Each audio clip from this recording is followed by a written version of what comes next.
সাম্প্রতিক ঘটে যাওয়া নারী বিষয়ক সংস্কার, আমার দিকে তাকান সবাই, খেয়াল করেন, গুরুত্বপূর্ণ কথা।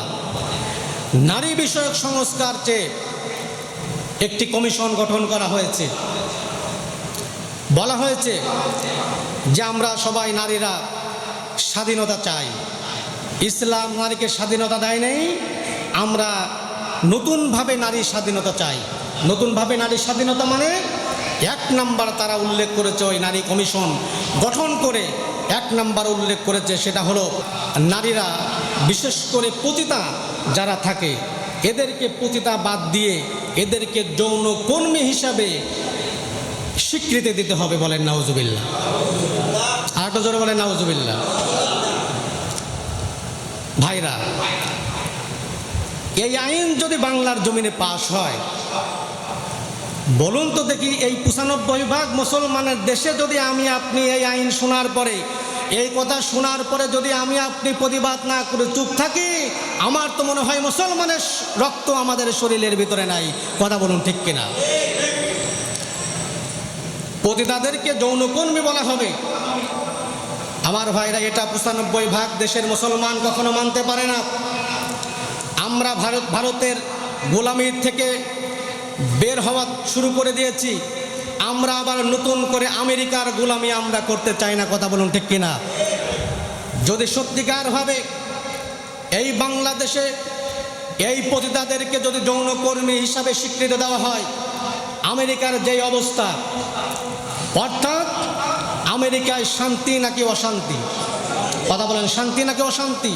যেখানে যাবেন সেখানেই অশান্তি, ভাইয়ে ভাইয়ে মিল নাই, বাপ বেটাতে মিল নাই, পতিতা এমনভাবে চেয়ে গেছে। আমার তো মনে হয় এই আইন যদি বাংলার জমিনে কাজ হয়, আমার ভাইয়েরা, সেই আমেরিকার সেই দাদাবাবুরা আরও নতুনভাবে খুশি হওয়ার সম্ভাবনা আছে। সুতরাং আমরা বলতে চাই, এই আইন, এই যে লিখিত দিয়েছে ডক্টর ইউনূস সাহেব, আপনি এই 18 কোটি জনগণের রক্তের উপরে সরকার হয়েছেন, আপনাকে এই মসজিদ থেকে জানিয়ে দিতে চাই, আপনি এই আইনকে অবশ্যই বাতিল ঘোষণা করতে হবে। কথা বলুন ঠিক কিনা?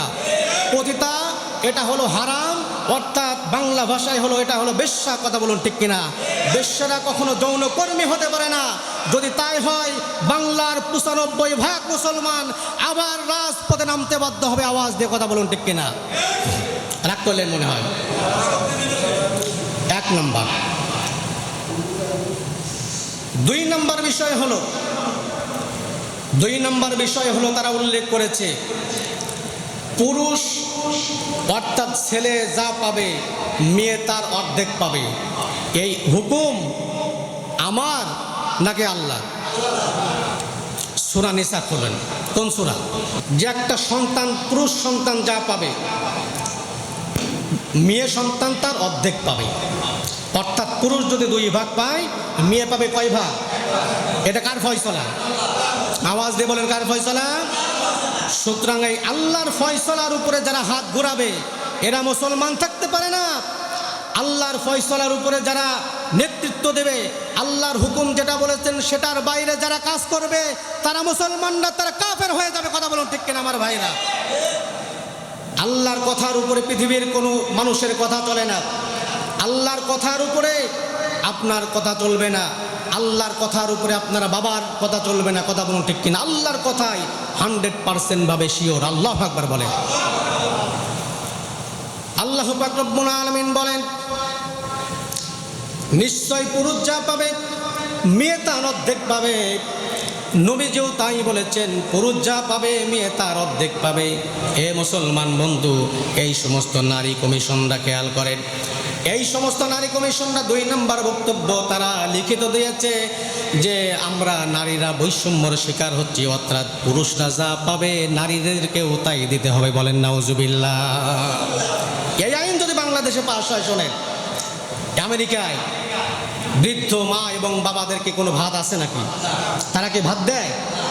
অধিকাংশ ফ্যামিলিতে খোঁজখবর নেবেন, আমেরিকায় অধিকাংশ ফ্যামিলির বাবা এবং মা থাকে বৃদ্ধাশ্রমে। কথা বলুন ঠিক কিনা?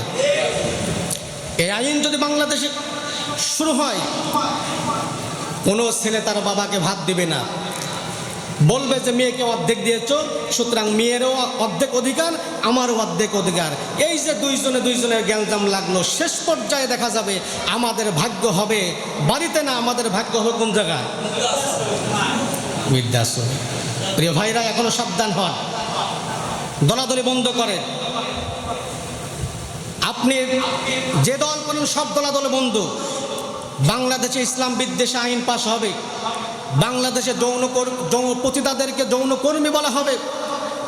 এরপরে নারীদের অধিকার, নারীদের সংস্কার করতে গিয়ে পুরুষ যা পাবে মেয়েও তাই পাবে।